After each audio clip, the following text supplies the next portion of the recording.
ready to come on. Could be a day or two Saturday. It could be the equipment too.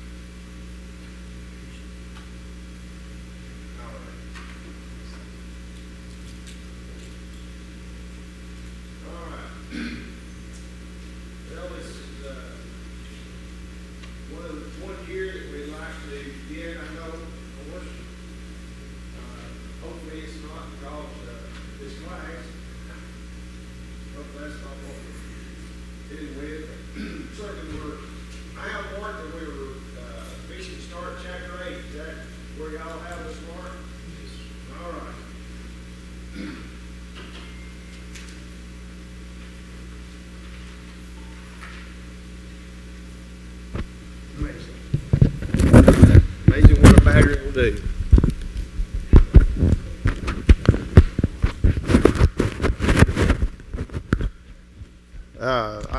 I guess probably Roger wore that now, preaching 2 or 3 hours at a time. Here in chapter 8, of course, in the book of Proverbs, good to see everybody here this evening. We have, as is the case numerous times previously and will continue to be the case after, you have the personification of something that is inanimate and it's made into a person or having qualities and characteristics of a person. And of course, the idea being here is wisdom is pictured.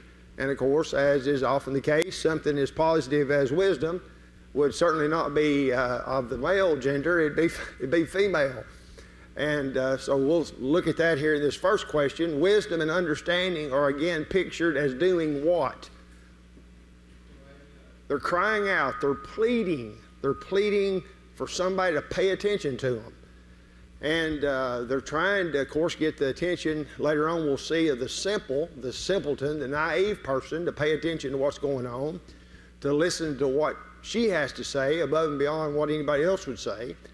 Number 2, what is meant, do you think, in verse 2 by the high places? Well, we know that it's parallel to the places of paths, which, say, well, what? That's just somewhere that's heavily populated and the grass has been beat down. So it could refer to a place in which God's Word is read on a regular basis. It could have reference to where worship is engaged in on a regular basis. That's a possibility. As far as being able to dogmatically say that's exactly what it is, I don't think we can do that. We just know that it's parallel. High places is parallel to the place of paths, which seems to indicate a highly traveled place that you would be open to wisdom. And that's not just going out in the middle of nature and sitting there and soaking it all in and getting wise by looking at the changing seasons, although there's some people who look to that as their religion, get back to nature. That's not what it's talking about for sure. Number 3, by whom would wisdom and understanding be heard according to verse 3? Well, it's describing everybody that goes into this city. There's public access for anybody and everybody to take advantage of what's there. Those that would heed or give attention to what's being said by wisdom and understanding would be in that category. Number 4, what begins in verse 4? In your estimation? All right, here again we find the prominence of wisdom and understanding. Parallel terms being used for sure. And now each of these are going to be speaking for themselves. They were combined previously. Now, beginning at verse 4, they're spoken of separately. Number 5, would having an understanding heart raise these from their simpleton position and being classified as fools? Well, certainly could, A person doesn't have to stay in that position forever. They can't say, I'm just dumb. I was born dumb. I got to stay dumb. No. If you stay in that position, it's because you choose to. You can rise above that, and wisdom saying and understanding saying, come along with me and I'll take you past that position. Number 6, is true wisdom ever wrong? Never is. There's no such thing as true wisdom being the wrong thing to believe, the wrong thing to do. Because wisdom has the capacity of straightening out that which is crooked. And no time in my lifetime is that more obvious that we need that than the present. Of course, I guess everybody that's ever lived said the same thing, but certainly it applies now for sure.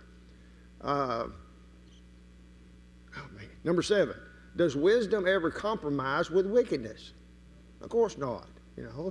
That's morally reprehensible for something like that to happen. When something is morally disgusting, then you have to expose it as being just that and not go along with it for sure. Sometimes it really is the case that silence sanctions if you are in a position where you can actually point out the difference between the two. Number 8, how would a student in logic, and of course you'd have to be a student in logic, I guess, to answer that. How would a student in logic designate the two statements that are made in verse 8? Of course, the hint is when it says all, that's making a universal claim, okay? So when it says all the words of my mouth are in righteousness, there is nothing froward or perverse in them. So it is in essence a universal statement as to the propriety, obviously, of the person who is led by wisdom. His words are going to be righteousness, and all of these negative things will not make their way into him. Number 9, what 4 qualities in verse 6 through 8 go together? There are 4 things that are mentioned, and they are characteristics of the same thing. Excellent things, okay? And by excellent, that simply means preeminent, are things that should be elevated because that's what they're superior things. Right things, truth, and righteousness. And that should, of course, be qualities that we would expect to go together because they certainly do. Number 10, are some things plain to one person but not to others? Well, of course. Sure, that's the case. Sometimes that which is abominable is looked upon as good by people that don't know any better. And if somebody is trying to substantiate or promote something that's evil for some ulterior motive, then don't be surprised if they call good bad and bad good. They put sweet for bitter and bitter for sweet. That does happen. Of course, we see that illustrated a number of different ways throughout this book. Number 11, what great comparative value is placed upon wisdom and understanding in verse 10 and 11 by the statement he's made and also by his comments. What is the comparison between what things? All right, so here's something that is more valuable, has more lasting benefit and blessing than all the gold in California, than all the gold in Fort Knox, all the silver that's ever been mined, all the precious gems that have ever been mined. Here's something that's more valuable. Wisdom and understanding are far superior to those things. And so when you see people who have the tendency to extol those virtues of those things above wisdom, then you see people who are obviously motivated by the wrong things instead of the right things. Number 12. Whom did the writer say should be discreet? And of course, the prudent person, or the King James says subtlety. Wisdom always leads to action, no doubt about that. The further that wisdom proceeds in a person, then the more practical knowledge is going to be gained. When people act right, it's most of the time, if not all the time, the result of them being taught and learning what is right. It's not an accident that good comes from minds that are attuned to that which is good. Number 13, why does one who fears God hate evil? All right, so he's simply trying to look at things the way God looks at things. And if he sees things as God sees things, then he sees the end result of evil wickedness and sin, and obviously that which would cause a person to be lost eternally has to be looked upon as despicable for sure. He wants the same thing that God wants, and since we can't have fellowship with that which would lead to the eternal demise of anybody, then that would set us apart and not have any camaraderie or fellowship with that which is evil. Of course, that reminds me of Ephesians chapter 5, verse 11, have no fellowship with the unfruitful works of darkness, but rather reprove them. So there we see, in essence, it's not enough just to not have anything to do with it. You got to call it out. You got to call a spade a spade. And because God does, so we want to think like God does and act like God does. Number 14, show that understanding is in reality power. What can wisdom do? It can give strength more so than all the weaponry of the world, Raw power cannot do what wisdom can do. Wisdom will allow you to, think about the example that Jesus gives concerning counting the cost, Here you are fixing to go into battle, and you look at your soldiers, and you're outnumbered 25-1. Whoops, we might need to negotiate a peace settlement here, please. Maybe I don't need to be marching into this as I'm outnumbered. Now, that's not an example of cowardice. It's simply a recognition that this is not going to turn out good, regardless of how high my ideals are in this matter. Then I need to realize wisdom would dictate that maybe I need to reinforce myself before I go into battle. Number 15, do people accept leadership whose wisdom they do not respect? Probably not, And, of course, there's so many different areas in which this finds application. And then attached to this, how was King Saul unwise in dealing with his son Jonathan? Well, there's a number of different examples. The one that primarily I'm thinking of is the one that's recorded in 1 Samuel chapter 14, verse 23 and following, where Saul made the decree, nobody's going to eat anything, nobody's going to drink anything until we get done with this battle. And of course, Jonathan didn't hear it. And so he ends up getting him a taste of honey. And so they said, well, old Saul, he's going to show how a stickler for details he is. He's going to have his own son killed. And his own soldier says, no, you're not. Well, what do you call that? I call it civil disobedience. What I call it, He was the king. I don't care who he is. That would have been an atrocity for him to have carried through on something like that, to which Jonathan was unaware. And so, and that principle applies in so many areas. Do you ever think that maybe there's maybe parents who do not possess the character that they should, which causes it to be difficult for the children to obey them? Well, regardless of whether they do or not, they're supposed to obey them, but you can see how in many different areas in life that certainly is the case for sure. Number 16. Does verse 16 mean there has never been a noble or a judge who was not wise? Well, no, it's simply a general truth, which is what a proverb is anyhow. Just as well as I do, that there is such a thing as crooked, foolish judges. There are such things as dishonest cops. There is such a thing, believe it or not, as ignorant parents. There are such things as elders who ought not be in that position. We know that to be the case. So that's not what he's saying, speaking a general truth here. Number 17, to whom is wisdom good?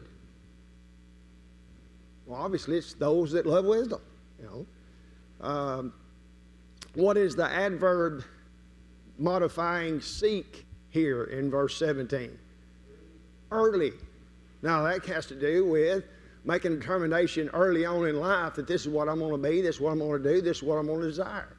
And the earlier the better, Sometimes I'll point out, because, and of course this is obvious, maybe shouldn't even bring it up, but some people think as though, when I get up to be, when I retire, then I'm going to really start putting my priorities in order, Then I'll have more time to devote to this, that, or the other, But yet when you look around most congregations, you see that those people who are older, godly people, a few years ago, they were the young married godly people. And before that, they were the young, maybe teenage godly people. And it just progressed over time. And the sooner you realize that early, starting sooner rather than later, then that's going to be the case for sure as it relates to wisdom. Number 18, can one be both righteous and wealthy at the same time? Sure can. Sure can. And we saw that back there where the value aspect excels in the wisdom above the wealth. Number 19, is wealth the greatest fruit of wisdom? Well, not really, is it? No. There are other fruit that are produced by wisdom. Wealth is one of them that can be. But in the next few verses, we'll see that salvation is also in that category, which would far exceed the value of any type of material benefit for sure, wealth-wise. Number 20, what way and paths does wisdom walk? In the paths of justice and righteousness. And the idea here of justice means judgment. There, of course, for a long time, people have looked down their nose at people who would actually make a decision based upon evidence. And yet that's exactly what all of us are required to do. Is that a judgment? Sure it is. But it's according to evidence. When we make the mistake of judging when we don't know what we're talking about, then we are violating Scripture for sure. Number 21, comment on wisdom and wealth going together.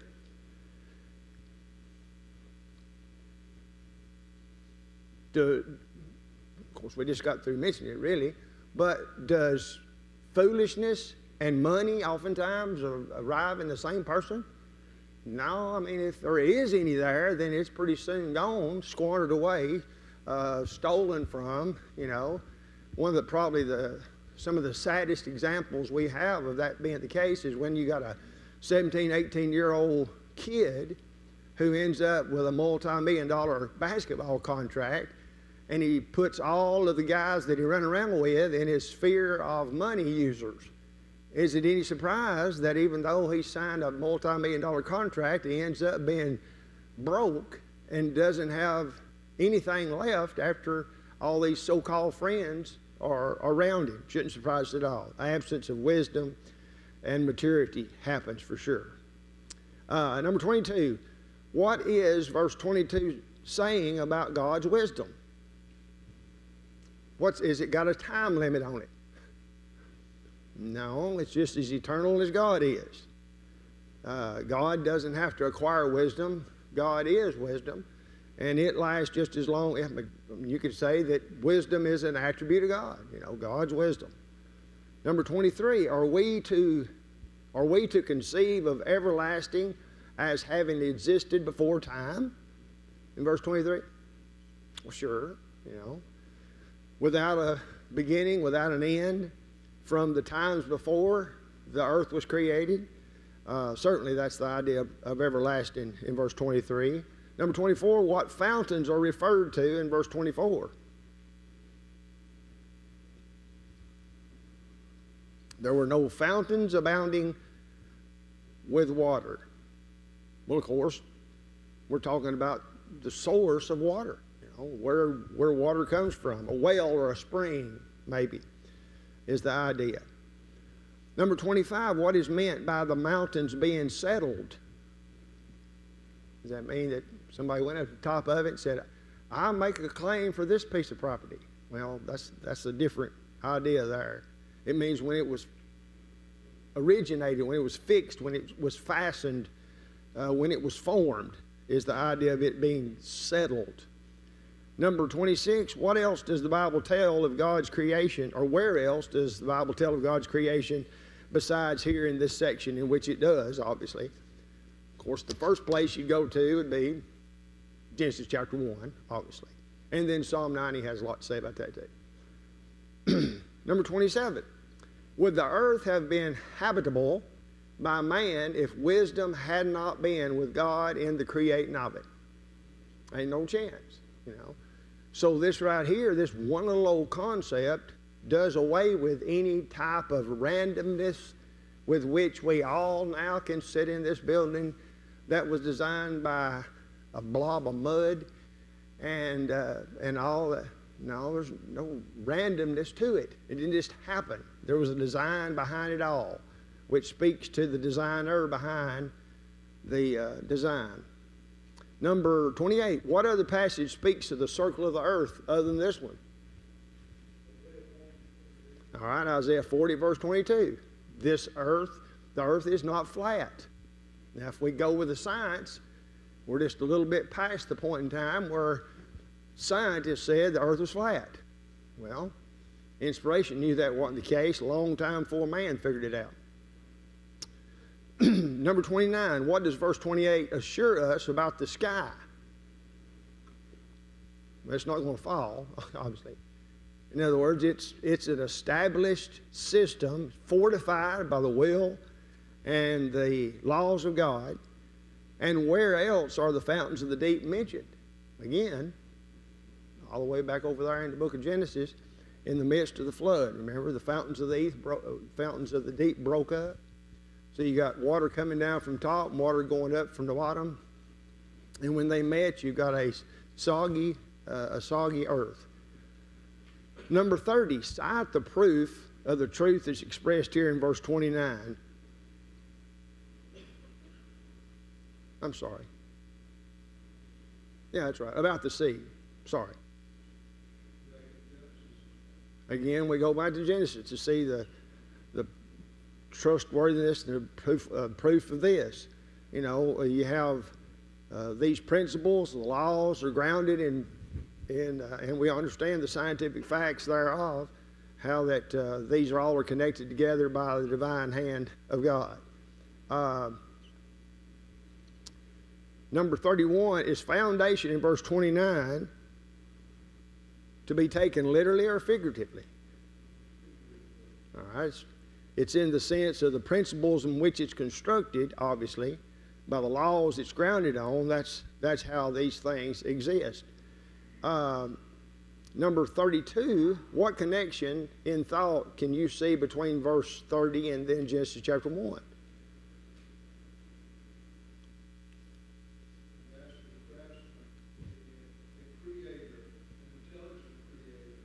Exactly. This is not mere happenstance. This is designed by a wonderful designer for sure. And of course, days like today is why you're glad you live in Tennessee. You know, a few months back, maybe not so. It's so humid, but today you see the beauty of it all.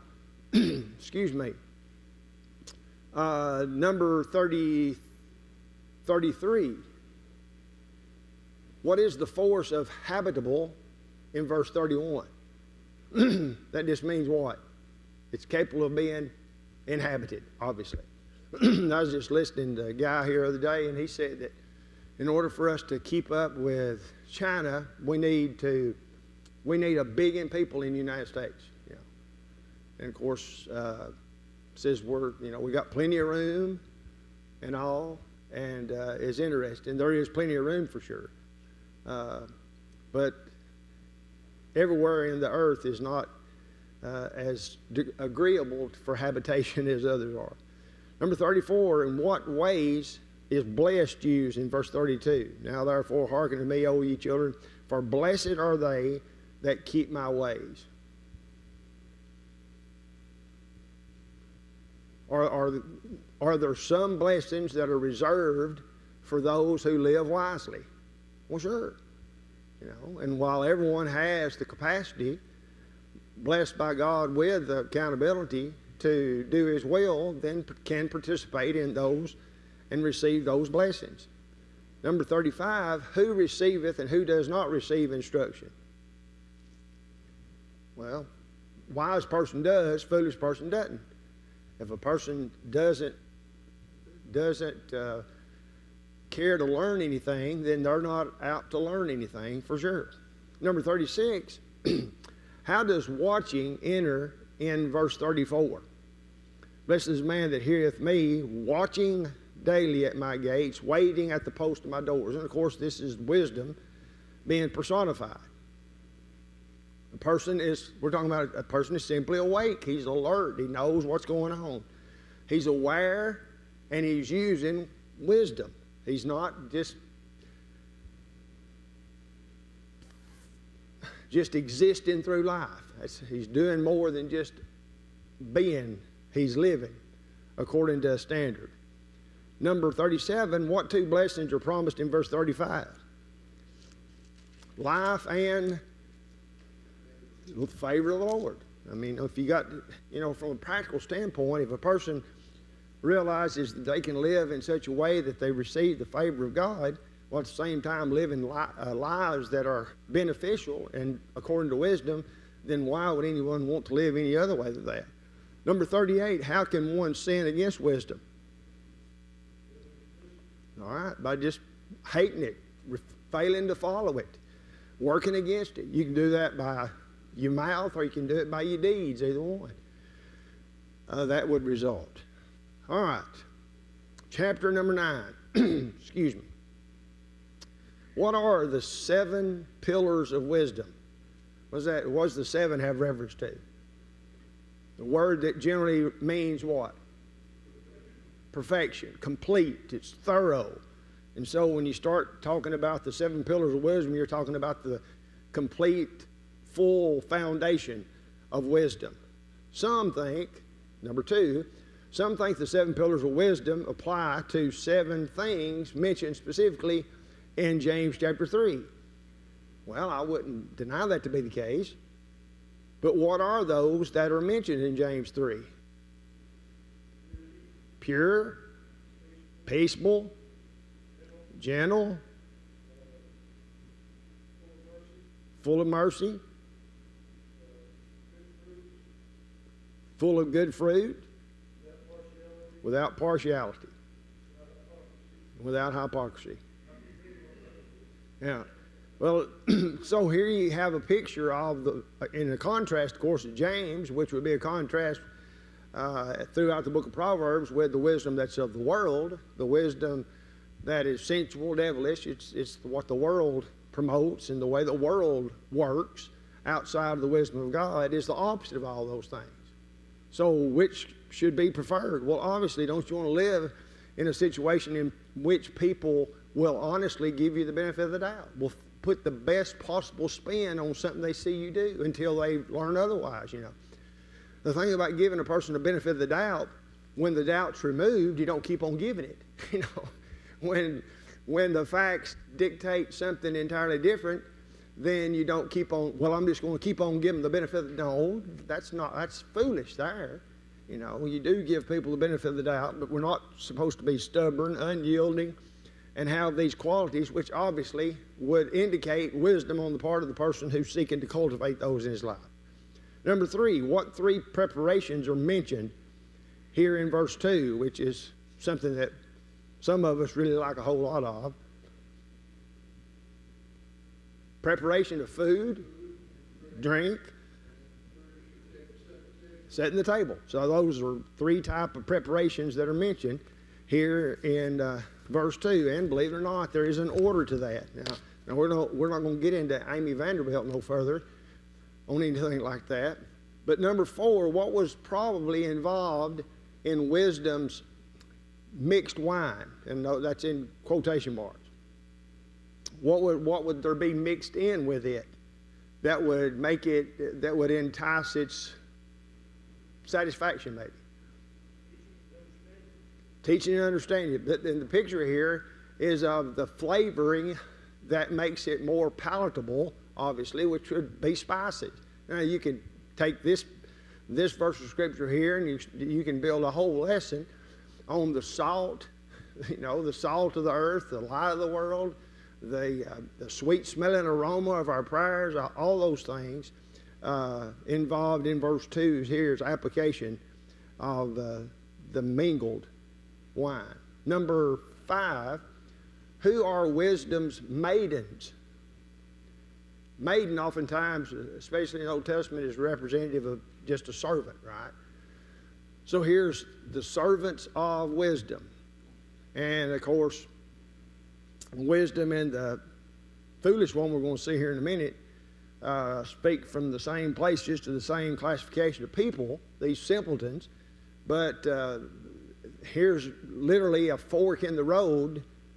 And when you sort of like when was it Yogi Berra said, you know, when you come to a fork in the road, take it.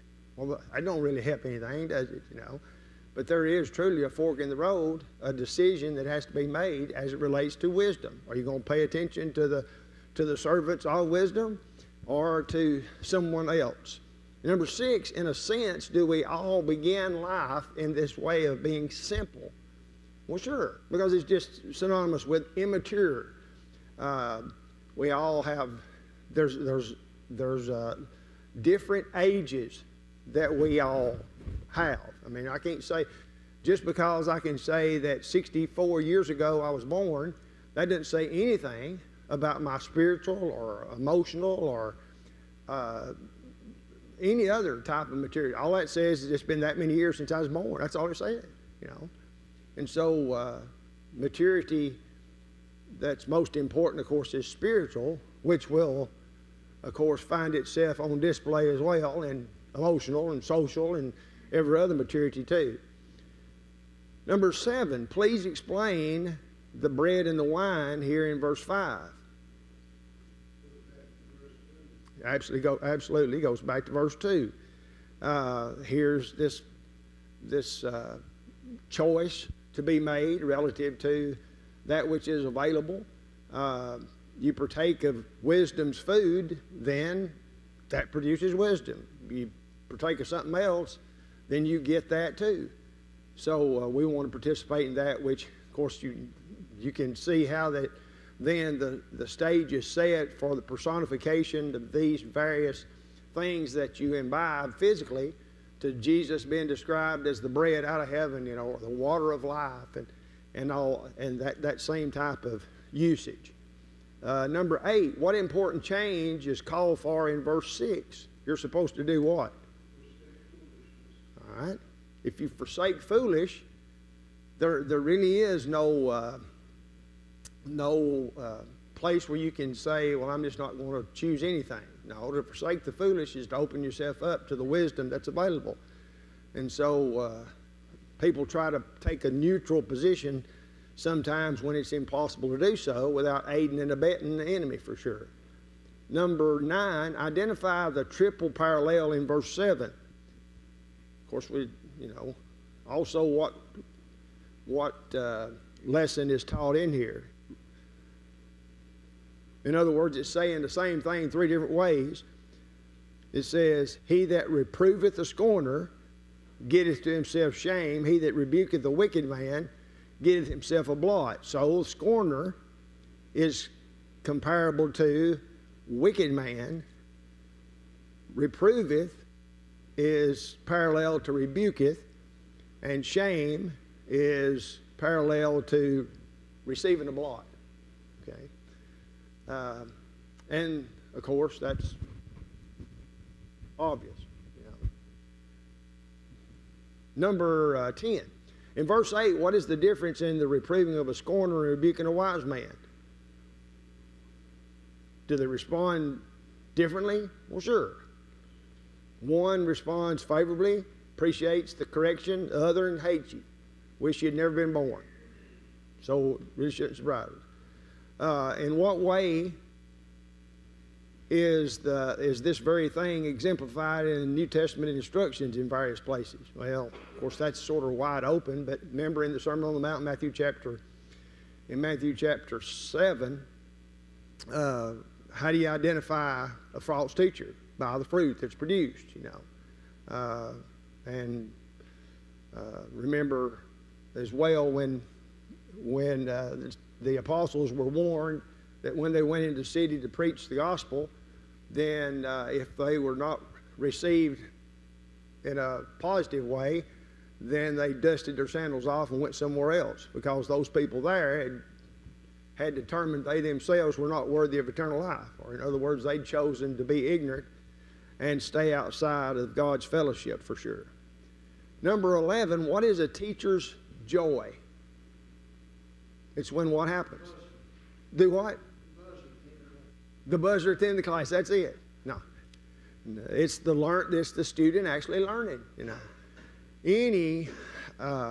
Any teacher that is what he's supposed to or what she's supposed to be is excited that the student learns the little bit that they know and then uses that as a springboard to be a whole lot more wise and advancing further than that.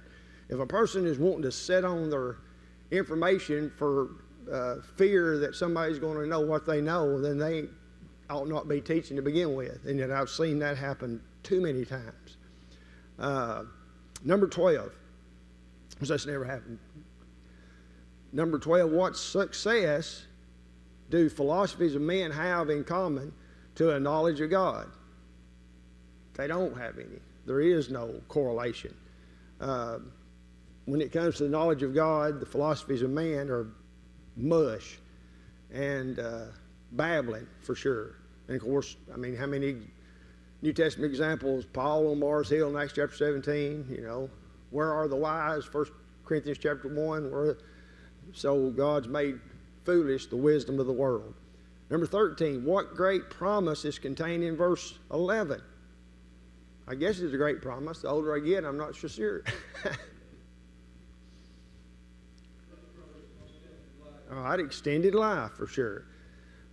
If you pay attention to wisdom, then guess what? Your life may be extended. If you don't pay attention to wisdom, you may die early death. And then sometimes, even if you do pay attention to wisdom, your parents have given you such terrible genes that you can't live long at all. That does happen. But as it relates to the other, this is a general truth for sure. Ungodly lives oftentimes end up shortened for sure. Number 14, according to verse 12, who is the chief benefactor of one's wisdom? You do. You're the one. You're the one that gets the benefits of it. Number 15, a foolish woman of verse 13 is set in contrast to who? Obviously, the woman that's wise. That's a contrast, identified just before. Number 16, in what way is the immoral woman foolish?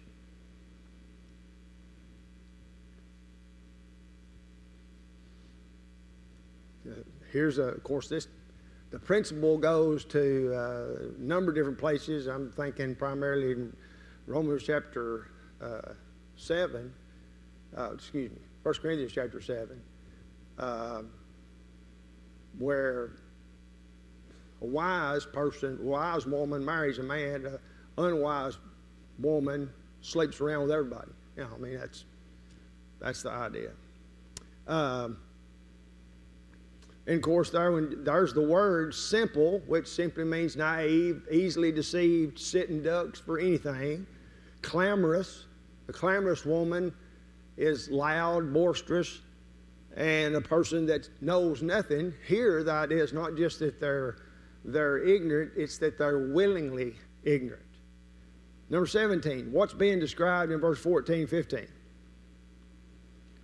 Number of different words that describe her: loose woman, prostitute, whoremonger, and she's very bold in the promotion of her trade. I mean, that's all there is to it. She's not secretive in what she's going about doing. Number 18, what kind of education does the immoral woman give to the simple? I mean, it is an education. In the case of sometimes people say experience is the greatest teacher. Well, here, experience might be a pretty good teacher, but it's not the best teacher for sure. A person doesn't have to fall into the arms of this woman as some type of lame brain without understanding to know the foolishness of doing such a thing as that. And these classes are just too short. Number 19, what contrast exists between verses 4 and 5 a few minutes ago, and then 16, 17 now, in view of the fact that both of them are offering bread and wine?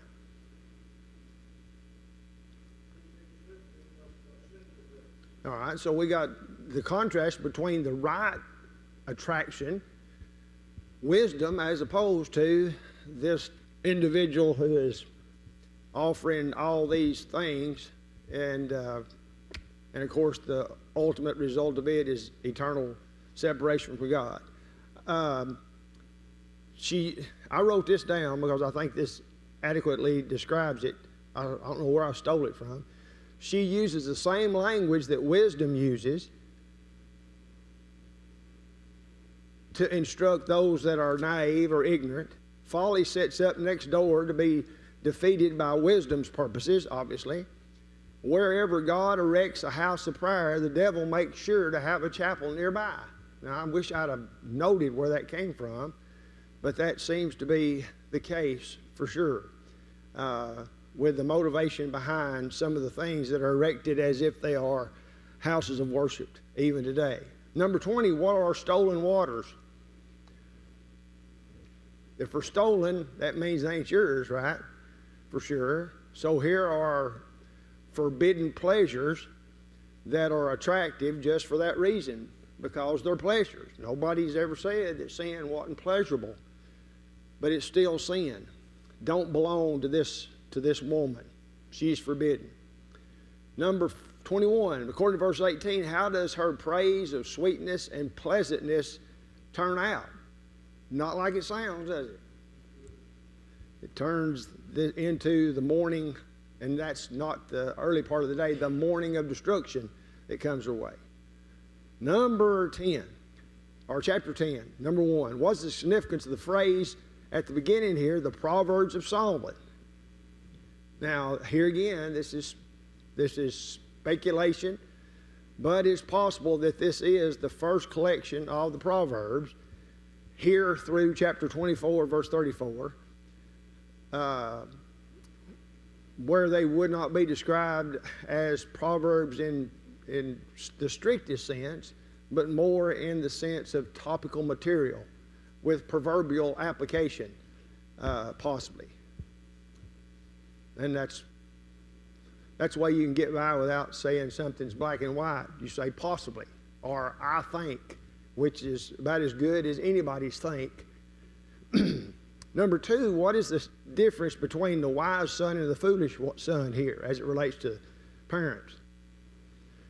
Foolish son doesn't bring much satisfaction and happiness, does he? No, brings heaviness of heart. Foolish son does. Number 3, in what sense do treasures of wickedness profit nothing when many people that are wicked are in fact wealthy?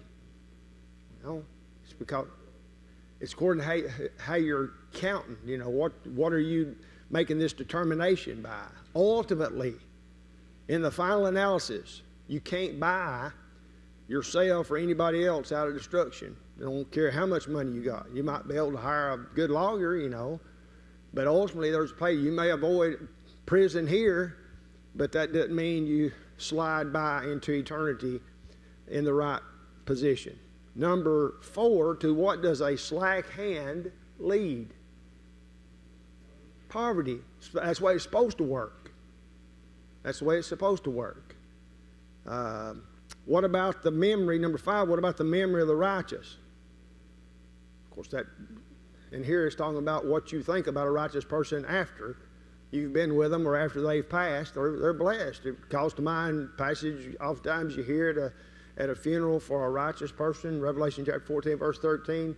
Blessed are the dead, dying in the Lord from henceforth, yea, saith the Spirit, for they shall rest from their labors, and their works do follow them. They're blessed. What is the word number 6? What does prating mean? It's simply talk that is idle, idle talk. Number 7, what's the significance of winketh in verse 10? It's used in a negative way, and it's of course put parallel to the prating fool that results in sorrow and falling. So sometimes, you know, which just means you got to be careful, even with the things you do with your eyes from time to time, to wink at somebody. You know, was you winking at her? Was you winking at him? You know, or what was you doing it for? Number 8, Which do communities and families esteem more highly, the rich or the righteous? Or excuse me, the rich or their righteousness? Sadly, generally speaking, our world doesn't do the extolling the greatness of righteousness more than they do the wealthy. That shouldn't be the case, but it is the case. I mean, have you ever seen a bridge that was dedicated to a godly person? That don't happen, you know. Now, that doesn't mean every bridge that's dedicated, you know, is to an unrighteous person. But generally speaking, you got to be a success and have a whole lot of money or a whole lot of power or something before you get something named after you, not just being a good, righteous, godly person that's headed to glory. Number 9, how can one's mouth be a well of life?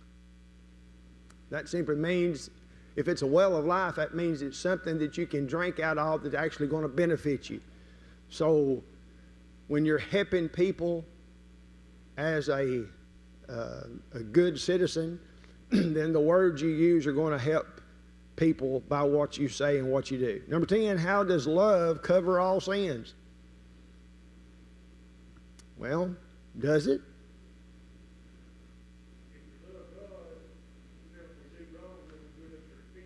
Exactly. Exactly. You know, even as it comes down to personal relationship with brethren, there are 2 different words that apply in our responsibility. One is forgiving, and the other is forbearing. Now, forbearance, best way for me to define forbearance is put up with. You know, sometimes, I mean, we're not talking about sin. You know, we're talking about character traits that are difficult to put up with. You know, sometimes you just have to you tolerate that. You put up with it, and you realize that everyone's odd but me and thee, and sometimes I wonder about thee, you know. You fail to realize and see our own failings. One more, number 11. What is meant by having understanding? Well, here verse 13 is simply talking about the individual who has a discerning mind, described as discerning lips, knows what to say, knows what not to say, knows when to say what needs to be said. And don't we all wish we had that ability? Know when to be quiet, know when to talk, know the exact right thing to say at the right time, you know. Wouldn't it be wonderful if we all had that ability? Well, that's just right slap dab in the middle, but we've run out of time. And as much as I hate people using my time, then I'm not going to overuse theirs. Let's put a check mark at number 12. And every week I'll say, you know what? Maybe we could skip some of these chapters that are not necessary. And I can't ever figure out which ones to skip. If y'all can help me on that, just let me know. Thank y'all so much. Now, I think I got everybody that came in a smidgen late.